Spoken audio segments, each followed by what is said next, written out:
connaissent, je suis batsender.com. Je vais vous présenter tout au long de la journée, je vais introduire chacune des grandes thématiques de la journée en vous présentant un batsender ou un goodsender qui a été publié dans le courant de l'année.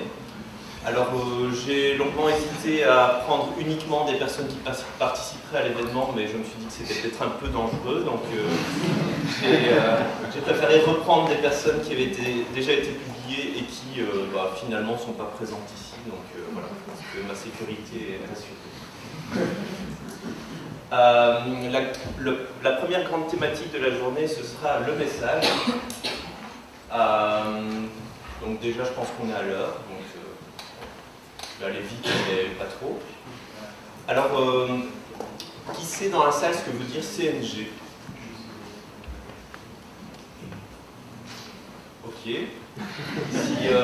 Si je vous présente ça comme ça vous dit quelque chose? Non? Bon. En fait, CNG, c'est gaz naturel pour véhicule. Donc, voilà. Donc, en présentant une ligne objet la plus large gamme CNG du marché, en gros, personne ne sait de quoi on parle. Donc voilà, pour une première approche d'un email, ça reste quand même assez limité. Je m'amuse en général dans les batsenders à faire une petite checklist. Donc ici, on voit qu'on a 1.5 sur 8. C'est une checklist très subjective parce que les points sont assez aléatoires. Mais grosso modo, il y a un bon ratio texte-image, et même le lien des inscriptions, on verra plus loin que c'est assez moyen. Donc, voilà. Donc c'est animé pour Fiat. Alors, le grand avantage, c'est que on ne sait toujours pas ce que c'est CNG en ouvrant l'email, parce que c'est jamais expliqué nulle part. Pas mal. Par contre, le CNG, c'est bon pour vous. Parce que c'est écologique, c'est économique, c'est bon pour la sécurité, mais on ne sait pas ce que c'est par contre. Au niveau appel à l'action, c'est bien. Il faut descendre 800 pixels plus bas pour trouver quelque chose qui mène à une page d'atterrissage, puisque oui, il y a quelques liens dans l'email, mais qui mènent vers des fichiers PDF. Donc le fichier PDF est assez moyen dans l'email de manière générale. Si vous avez envie de vous désinscrire, il faudra bien viser.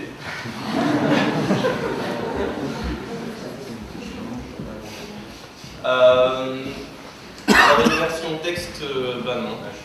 Voilà, on ne sait pas trop ce que c'est pour le coup. Je ne vous parle pas des pages d'atterrissage, parce que sinon on en a pour toute la journée. Et alors je vous demanderai, est-ce que vous connaissez quelqu'un qui a déjà acheté une voiture sur un smartphone? Non? Du coup, ça sert à rien, Bobby. Donc voilà. Alors, qui pense que c'est un goodsender? Donc, effectivement, celui-là, c'était un bad. Voilà. J'espère que les autres intervenants vous donneront quelques clés pour améliorer le contenu de vos messages. Et je leur laisse la parole. J'ai encore 2 minutes, j'ai fini.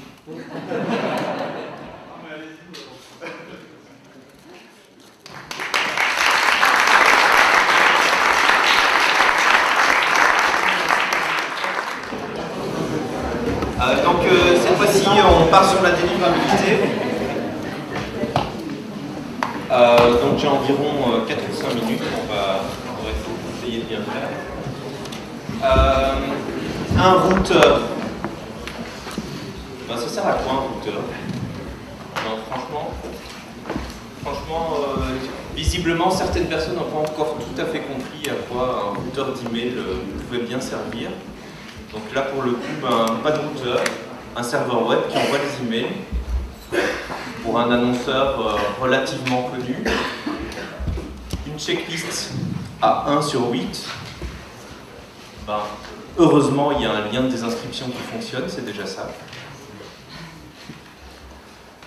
Donc un petit aperçu de la créa. Et alors un truc assez unique, assez rare, pas de chant tout dans l'email. un email, il y a moyen de l'envoyer sans indiquer de champ destinataire.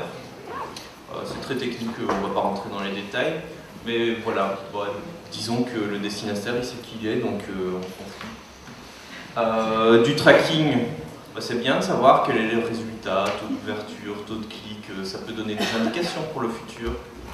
Bah, pas de tracking.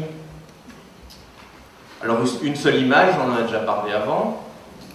Bah, c'est tellement plus facile une image à intégrer. Alors je sais pas qui dans la salle sait coder un petit peu d'HTML. Je vais lever vos mains. Ok, donc il y en a quand même quelques-uns. Alors celui-là est vraiment beau. Si vous voyez là tout en haut déjà, ben oui, il y a du contenu au-dessus de la balise head et il n'y a pas de balise HTML ouvrante ou fermante. C'est fantastique. On retrouve exactement la même chose tout en dessous, donc en dehors du body, on retrouve de nouveau du contenu. Alors le map area, c'est un truc fantastique. Ça permet, sur une seule image, de définir plusieurs zones de liens différents en déterminant des rectangles, etc. Le problème du map area, c'est que quand votre image n'est pas affichée, il n'y a aucune différence entre les différentes zones de liens. Donc voilà, l'objectif est assez raté. Pas de doctype, ça on pouvait s'en douter. Alors, j'ai été encore plus vite que les précédents. Batsender ou Bootender? Par contre, il y a de l'espoir. Donc l'avantage des Batsender que je publie, c'est que de temps en temps, j'ai un petit contact avec l'annonceur. En général, il est encore relativement amical, donc c'est pas mal. Et ici, la situation, c'est qu'ils sont en train de bosser dessus. Donc voilà, il y a parfois des choses qui peuvent bouger.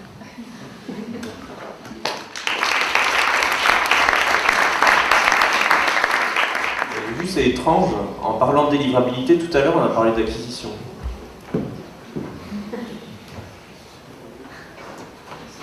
Donc maintenant, acquisition. Du coup, on est bien à l'heure. Merci à Bruno. Donc, on va se poser quelques questions sur l'acquisition. Alors, qui est ce monsieur?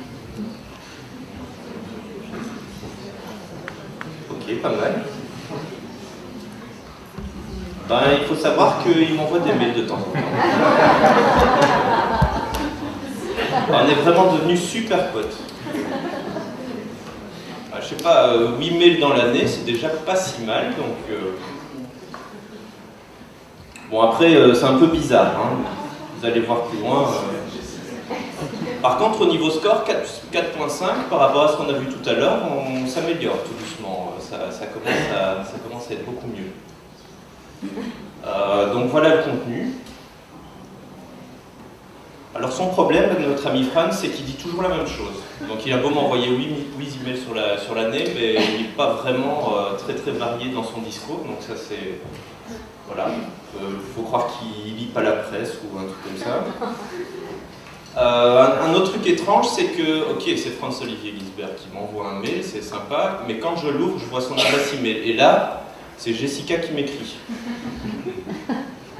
Jessica de Credity.com. Alors, je le reconnais, je me suis inscrit sur ce site, donc c'est déjà un bon point, pas de problème. Par contre, très franchement, d'un point de vue créativité, toujours le même contenu, je vois pas trop, alors que, a priori, Credity.com, qui s'adresse à des gens qui font de la recherche de crédit, etc., peut-être qu'il y avait de l'information à mettre en commun avec Le Point, qui lui aussi publie de l'info, etc. Donc, je pense qu'il y avait quand même pas mal de choses à faire. Alors, qui vote pour un bad? Un good? Ouais, c'est léger le contrôle. Bah, c'est bad. Ça dépend de la cible. Ça dépend de la cible parce que la société qui diffuse ce type d'email, on est partenaire avec eux et ça dépend toujours de la cible. La cible, là c'est en l'occurrence ma base client à qui on arrose ce type de mail, ben, ça colle très bien. Et ça, c'est que ouais, mais oui, 8 emails par an, sachant qu'on n'est pas du tout cliqué dedans, ça reste quand même assez dommage. Ben, c'est juste des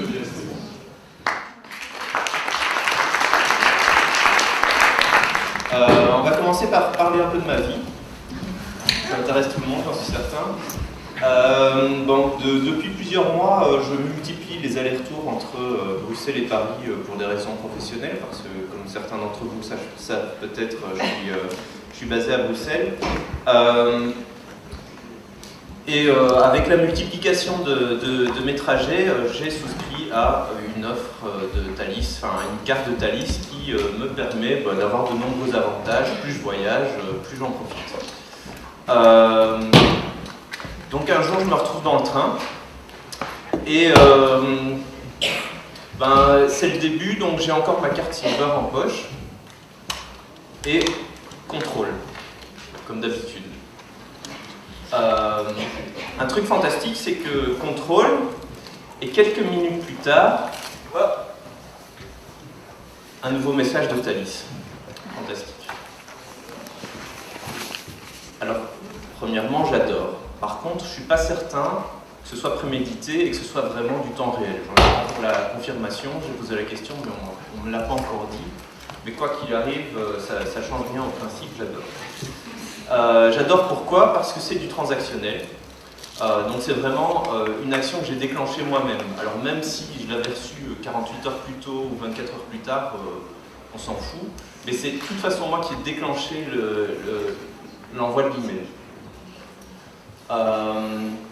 Oui, maintenant j'ai ma carte Gold en poche, donc ça a fonctionné. J'ai continué à voyager avec Thalys. Bon, je pense que c'était acquis d'avance, mais peut-être qu'avec un autre ça aurait marché aussi.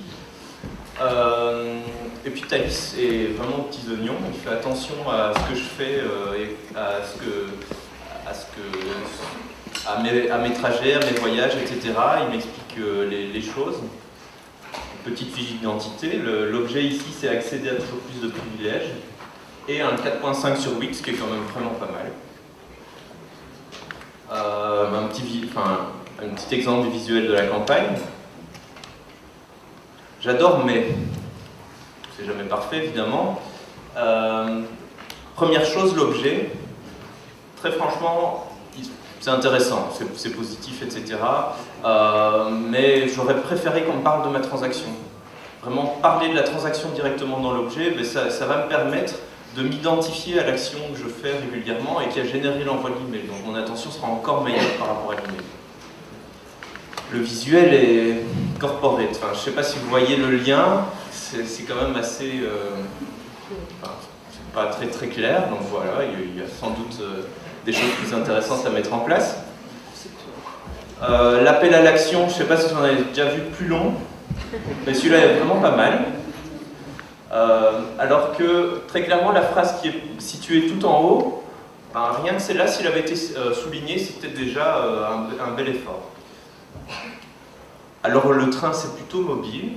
Alors moi j'étais dans le train, j'ai reçu l'email sur mon téléphone pour le lire et malheureusement on ne peut pas dire que l'email soit vraiment adapté à des situations de mobilité.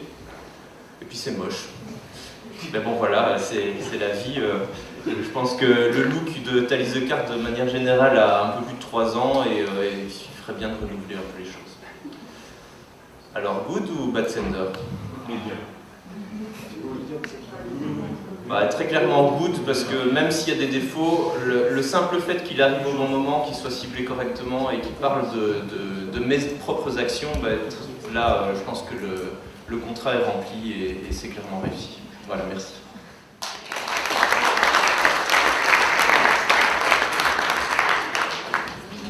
Ok, donc c'était dense, il est tard, on a vous demandé d'arpenter, vous avez déjà vu ma tête pendant toute la journée, donc on va essayer d'être efficace. Alors, on parlait de langage guerrier tout à l'heure, oui, là, pour le coup, on va de nouveau en parler pendant quelques instants. Donc, Bruno l'expliquait tout à l'heure, aujourd'hui on parle de social à toutes les sauces, tout le temps, etc. Mais il est malheureusement souvent compliqué de répondre à une newsletter et encore plus compliqué d'obtenir une réponse de la part de quelqu'un. On parle de social marketing, de web 2.0 voire 3.0, d'inbound marketing, de dialogue marketing, de conversation marketing. Bon, et il n'est toujours pas possible de répondre à une newsletter. Donc, voilà. Donc il y a un an, j'ai décidé de partir en guerre et d'essayer d'au moins apporter un peu d'éducation au marché sur ce sujet-là, en créant entre autres un kit de survie qui consistait en quelques messages types à envoyer justement aux expéditeurs d'un newsletter. Donc je me suis amusé pendant un certain temps à répondre à une bonne série de newsletters que je recevais en leur posant quelques questions en espérant recevoir une réponse. Donc on va voir ce que ça va donner. Bon, la marge d'erreur est assez aléatoire sur les chiffres qui vont suivre, donc c'est pas 100% scientifique, il faut le savoir. Donc voilà, vos appels sont importants pour nous. 48% des annonceurs testés utilisent une adresse no-reply, où c'est clairement l'adresse email, c'est no-reply, ne pas répondre, ce genre de trucs. Seuls 16% des campagnes testées, donc j'ai testé aussi les no-reply, ont répondu au kit de survie en disant soit une réponse automatique, un ordinateur qui répond c'est pas possible, rendez-vous sur cette page-là, c'est déjà pas mal, ou alors de temps en temps des réponses vraiment spontanées. Donc 16%, moi j'étais quand même assez positivement étonné des résultats. Et un annonceur sur une centaine a répondu alors qu'il utilisait du no-reply, ce qui est complètement absurde. Je lui ai expliqué, je n'ai pas été vérifier s'ils avaient changé depuis, mais voilà, c'est... grosso modo, c'est l'administrateur système, on lui a demandé une adresse email pour une newsletter, il a donné un truc no-reply parce que ça se fait, et de l'autre côté, en fait, ils ont bien fait leur boulot. Donc voilà.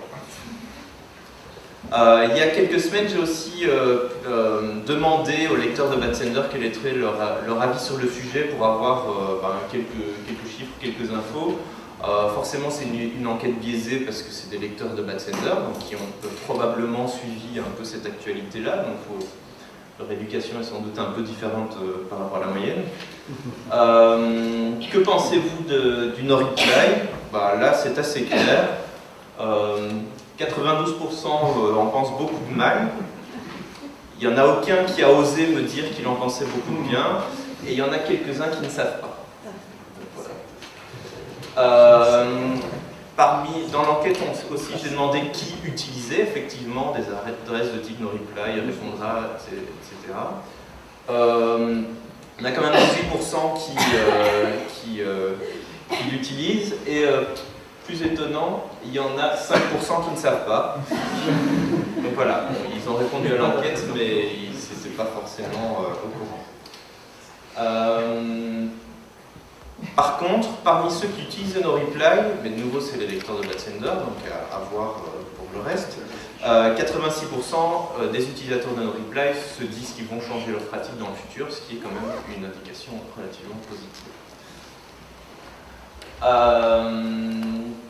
Est-ce qu'il y a un lien entre l'adresse email, quelle qu'elle soit, et un support client, un service client qui va pouvoir prendre en charge les demandes éventuelles? Là, déjà, ça descend puisqu'on n'est qu'à 64% de oui, et de nouveau, 13% ne savent pas exactement comment ça fonctionne. Selon vous, donc c'était une question ouverte, quels sont les obstacles à la fin du no-reply, à l'utilisation, etc. Je me suis amusé à lire individuellement les réponses et à les recatégoriser moi-même pour avoir des chiffres. La réponse qui est la plus souvent citée, ce sont les ressources. Les ressources, c'est deux choses, c'est à la fois financier et humain, ça c'est très clair. Il faut déjà avoir un service client, c'est quelque chose d'important. L'habitude et la peur du changement, le simple fait que les gens ont toujours fait comme ça, ils ne voient pas l'intérêt de changer.